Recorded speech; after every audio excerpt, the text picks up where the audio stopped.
तो चलो करबो बला की सरजमीन पे 3 दिन का भूखा था नबी का नवासा, 3 दिन से प्यासा था नबी का नवासा।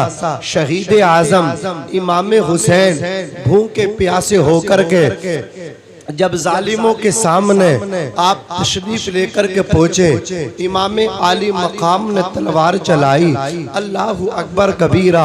वो इमाम आली मकाम तलवार चलाते चलाते जिस्म आपका फट गया, लख्त लख्त कट गया, लेकिन शेर खुदा का शेर जुल्फ़िकार हैदरी से ऐसे वार करता था जिस तरफ तलवार चली जाती थी गर्दनें इस तरह कटती थी यजीद योगी जैसे गाजर और मूली कटा करती हैं। कोई कहने वाला कह रहा था कि 3 दिन से भूखे हैं, 3 दिन से प्यासे हैं, 71 लाशें उठा के खैमे में ला चुके हैं, अली अकबर की लाश को उठा के खैमे में ला चुके हैं, गाजी अब्बास की लाश को खैमे में उठा के ला चुके हैं, अल्लाहु अकबर कबीरा हजरत कासिम की लाश को रन से उठा के खैमे में ला चुके हैं, अली असगर के हल्क में तीर लगा, इमाम आली मकाम उनकी बॉडी को लाकर के खैमे में रखते हैं, गाजी अब्बास की बॉडी को लाकर खैमे में रखते हैं, यानी 71 लाशें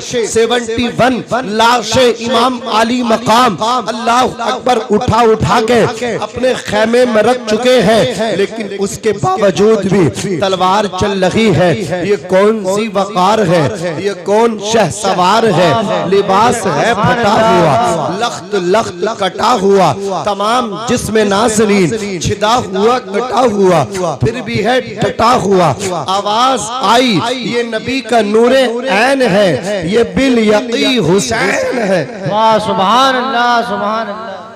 ये नबी का नूरे ऐन है, ये बिल यकी हुसैन है। इमाम हुसैन को जब शहीद कर दिया गया, आपका सर आपके तन से जुदा कर दिया गया। काशीपुर वालों एक बात बताओ, इमाम आली मकाम की गर्दन पे जालिमों ने तलवार की ज़रबे मारी, तलवार चलाई। अल्लाहु अकबर कबीरा। जानते हो ये इमाम आली मकाम की वो गर्दन है जिस गर्दन को मुस्तफ़ा जाने रहमत ने एक बार नहीं बल्कि बार बार चूमा था।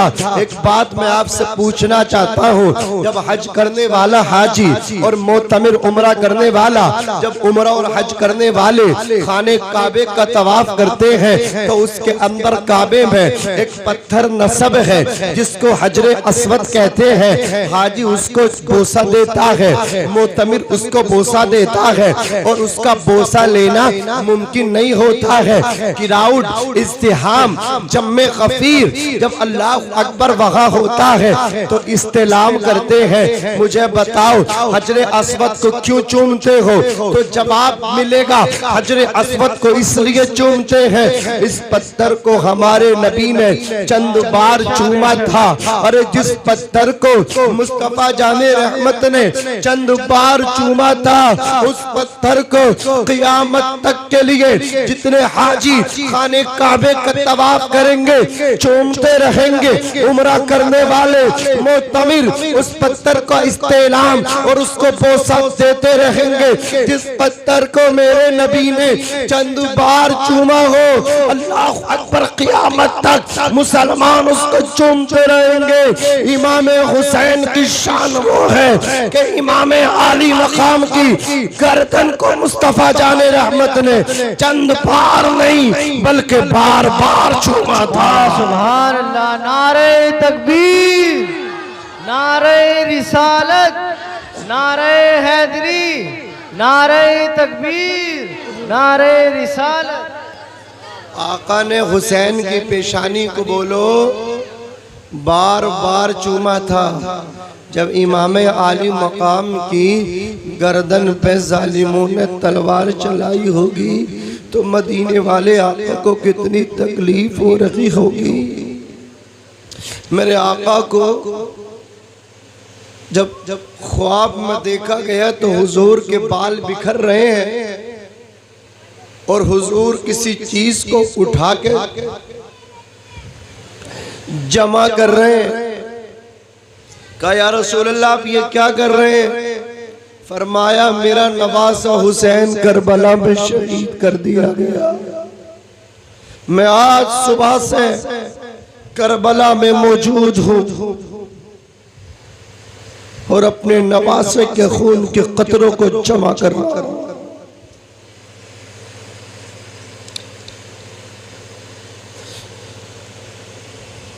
लेकिन जब हुसैन का सर तन से जुदा हो गया, नेज़े पे बुलंद हो गया, नेज़े पे चढ़ा, तो हुसैन के लब हरकत कर रहे हैं। हुसैन कुरान मुक़द्दस की तिलावत कर रहे हैं। गोया इस हदीस की तफसीर बनके हुसैन ने बता दिया कि सर तन से मिला हुआ था, तब भी नबी का नवासा कुरान पढ़ता था, और आज सर तन से जुदा हो गया तब भी कुरान की तिलावत कर रहा है।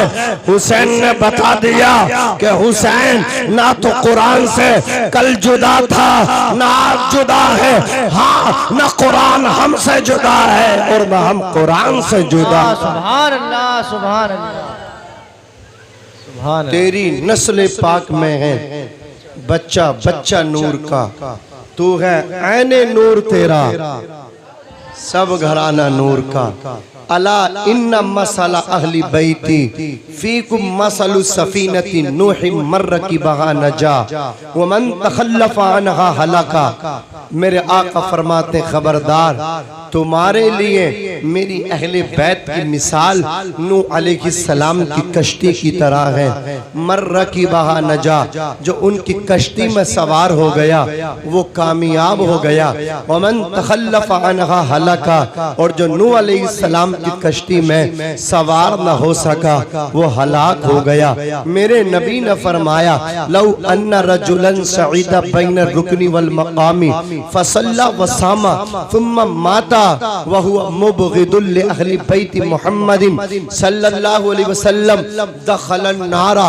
अब इसका तर्जुमा सुनिए। आका फरमाते हैं अगर कोई शख्स खाने काबे के गोशे में चला आए और मकाम इब्राहिम के पीछे फसल्ला, वो नमाज पढ़ने लगे, अल्लाह अकबर, वो फसल्ला, वो नमाज पढ़े और रोजे की हालत में हो, सुम्मा माता, फिर उसका इंतकाल हो जाए, यानी रोजे की हालत में खाने काबे के अंदर मकाम इब्राहिम के पीछे नमाज पढ़ने वाला, आका फरमाते अगर मर जाए वह हुआ मुबग़िदुल लि अहले बैत मोहम्मद, और वो मेरी आल से नफरत करता है, वो मेरी आल से, मेरे घर वालों से दुश्मनी रखता है। आका फरमाते हैं काबे के अंदर मकाम इब्राहिम के पीछे रोजे की हालत में नमाज पढ़ते हुए भी मरेगा, अगर मेरी आल का दुश्मन है, दखलन नारा, तो जन्नत में नहीं बल्कि जहन्नम में जाएगा।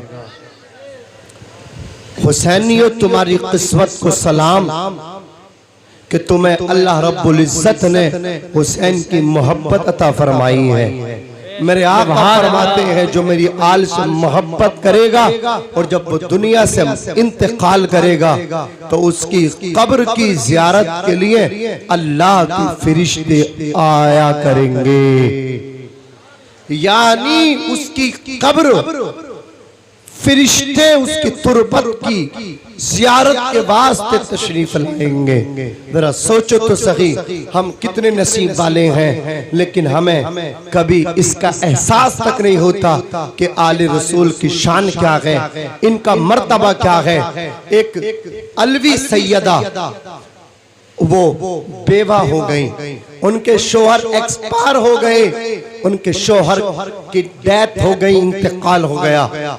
अब शमातते आदा के खौफ से वो अपनी बस्ती समरकंद से शहर बल्ख में तशरीफ ले आई।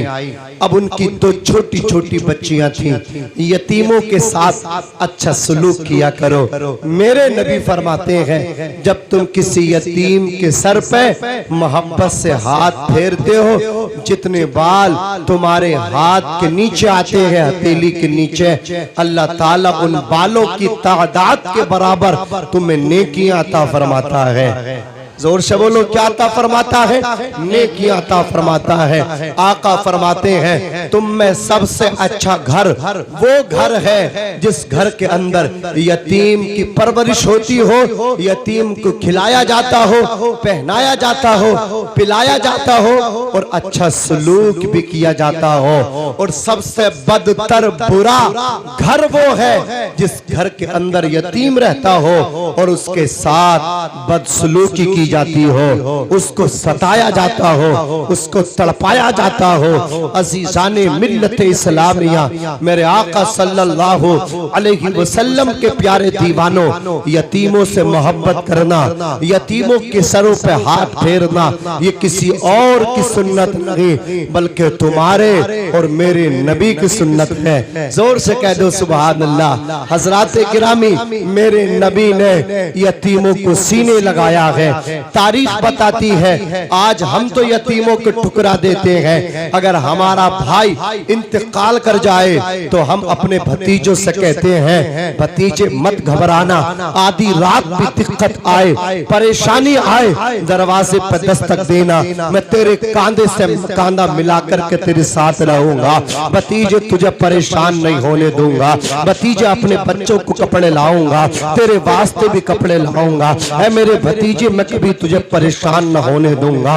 लेकिन जब चंद साल गुजर जाते हैं, खुदा की कसम ये अपने वादे किए भूल जाता है। अब इसका यतीम बच्चा, इसका यतीम भतीजा, अल्लाह अकबर कबीरा, वो होटल पर बर्तन धोने के वास्ते जाता है, वो मजदूरी के लिए जाता है, उसकी तबीयत में भी आता है, उसकी भी ख्वाहिश होती है कि मैं भी स्कूल में जाऊं, मैं भी मदरसे में जाऊं, मैं भी आलिम दीन मतीन बनूं, मैं भी इंजीनियर बनूं। अल्लाह अकबर कबीरा। लेकिन वो जिम्मेदारियों के बोझ के तले दब जाता है। जिस उम्र में उसके हाथों में कलम आना चाहिए था, किताब और कापी आना चाहिए थी, माँ ने कहा था बेटे तेरे बाप का सहारा सर से उठ गया है, अब तू ही मेरा सहारा है। ए बेटे स्कूल न जाना, ए बेटे मदरसा न जाना, तू मदरसा जाएगा, तेरी छोटी छोटी बहनें हैं, तेरी माँ के लिए रोटी कौन लेकर के आएगा।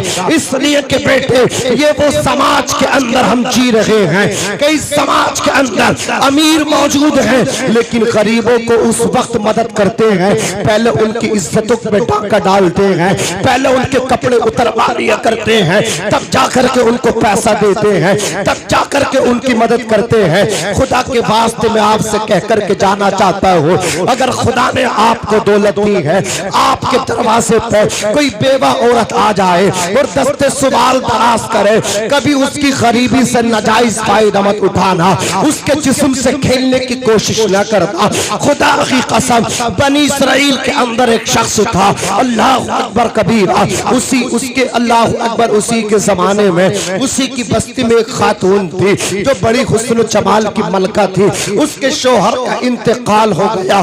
जब शोहर का इंतकाल हुआ, उसके छोटे छोटे बच्चे थे, भूख और प्यास से तड़प रहे थे, उसके खानदान वालों ने उसकी मदद न की। उसने पता किया तो पता चला बस्ती के अंदर एक बहुत बड़ा अमीर है। वो उसके दरवाजे पर पहुंची, जाकर के कहा अमीर हेल्प मी, मेरी मदद कर दे, मेरी मदद कर दे, मेरे शोहर का साया मेरे सर पे नहीं है, मेरे शोहर का इंतकाल हो गया, मेरे छोटे छोटे बच्चे जो भूख और प्यास से तड़प रहे हैं। उस अमीर ने कहा था अगर तू दौलत लेना चाहती है तो एक काम कर दे, तू मेरी ख्वाहिश पूरी कर दे। उस औरत ने कहा मैं अल्लाह से डरती हूँ, और ये कहकर के वापस आ गई।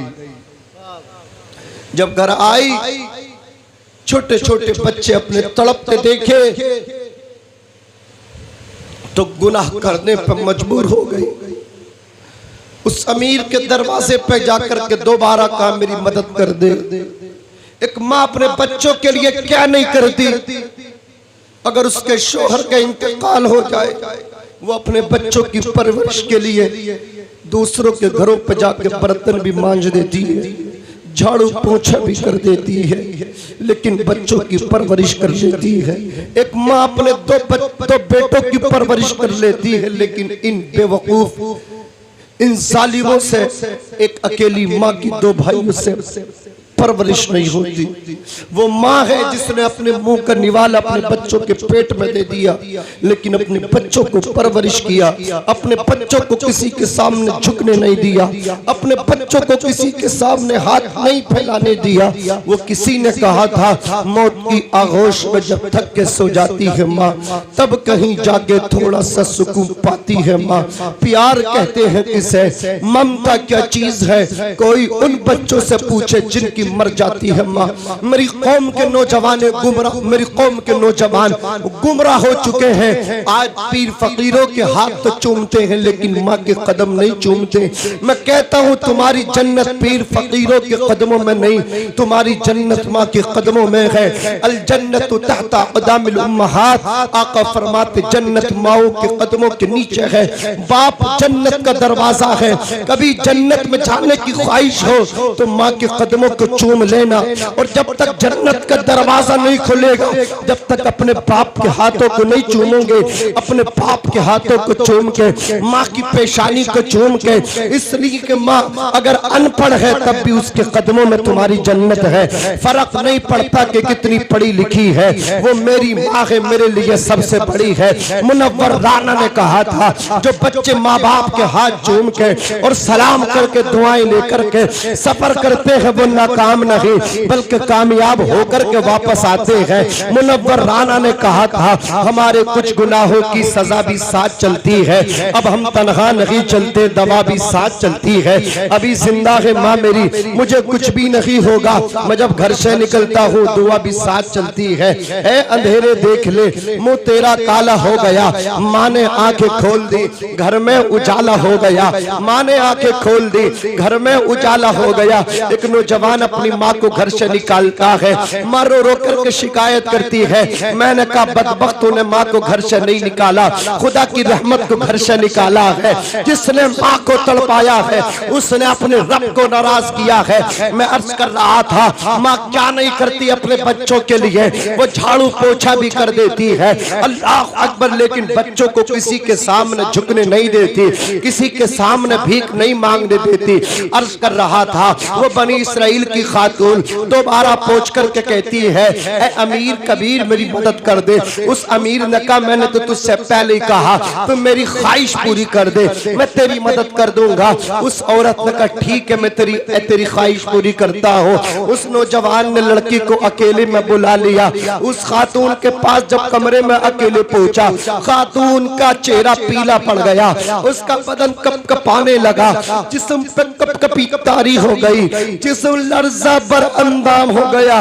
लड़के ने कहा तो खातून ये तो बता अभी अभी तेरा जिस्म पीला क्यों पड़ गया, ए खातून ये तो बता तेरा चेहरा जर्द क्यों हो गया, ए खातून तू डरती किससे है, ए खातून तेरा जिस्म किस वजह से कांप रहा है, तू किस वजह से लर्जा बर अंदाम हो रही है।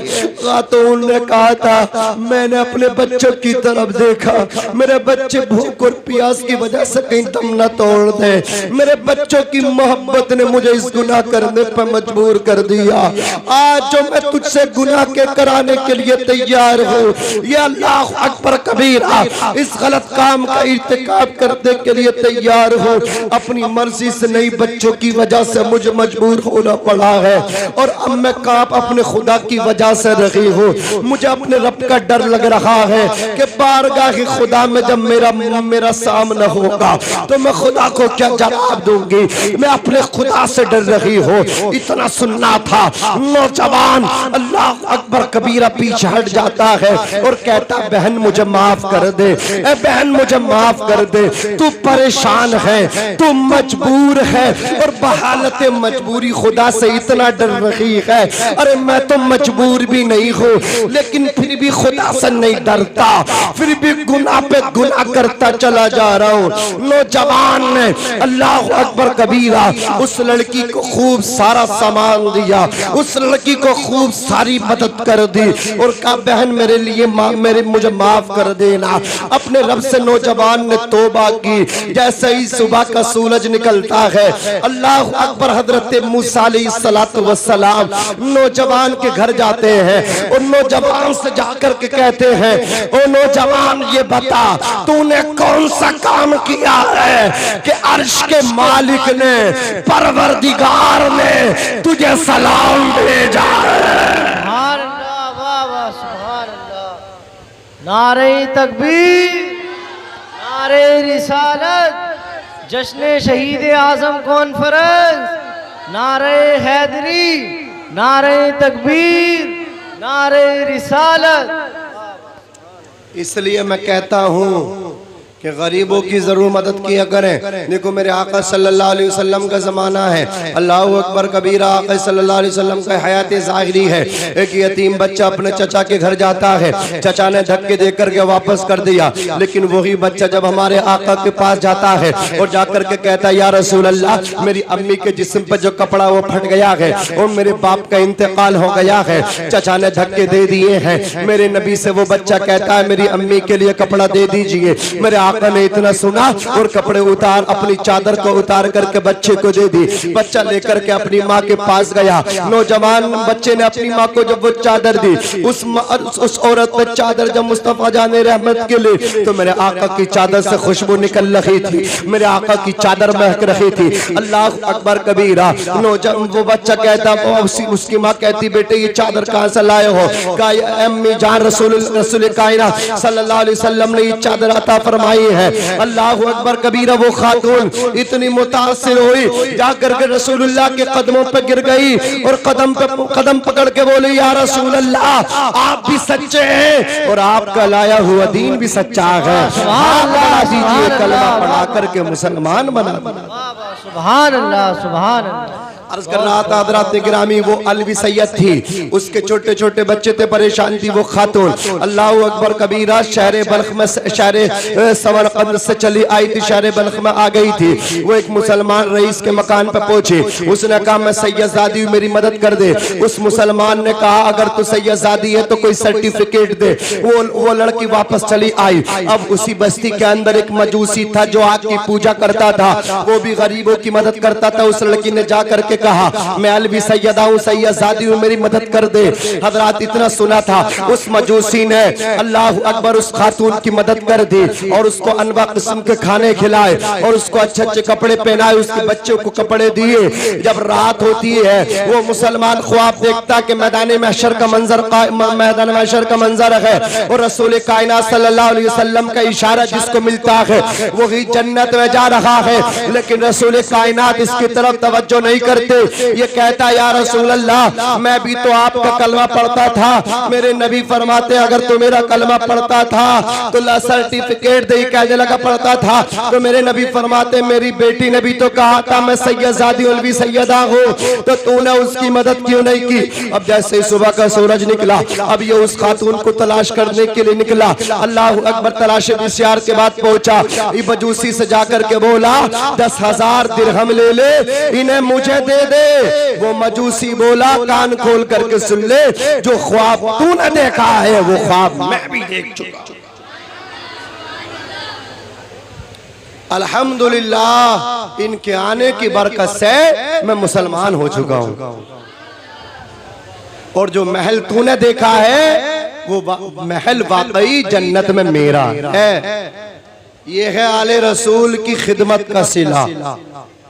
सोचो यार, हम कितने नसीब वाले हैं, हुसैन की महफिल को सजा करके बैठे हैं। मम्मात अला हुब्बी आली मोहम्मद माता शहीदन।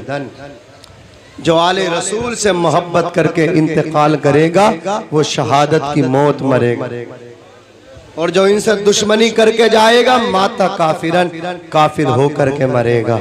हजरात गिरामी, करबला के अंदर कितना जुल्म, कितनी ज्यादती हुई, जुमलों में, अल्फाज में उनको बयान नहीं किया जा सकता।